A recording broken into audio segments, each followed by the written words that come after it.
ટેકાના ભાવે ચણાની ખરીદીમાં ભ્રષ્ટાચારની જેવા ખેડૂતોને ટેકો આપવા સરકારે બનાવેલી વ્યવસ્થામાં એજન્સીઓએ લૂંટ ચલાવી છે। ગુણવત્તાના નામે 200 થી વધુ ખેડૂતો પાસેથી 3,000 રૂપિયા ખંખેર્યાનો દાવો છે।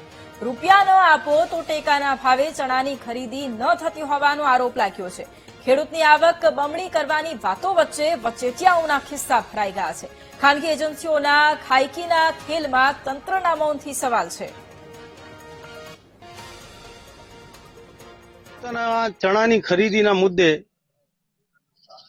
જે એજન્સી છે, પેટા એજન્સીઓ, એના દ્વારા જે ખરીદી કરવામાં આવી છે એમાં 90 મણ ચણા દીઠ 3,000 રૂપિયા જેવું માતબર કમિશન ખેડૂતો પાસેથી ઉઘરાવવામાં આવે છે એવી માહિતી અને એવી જાણ અમને મળેલ છે।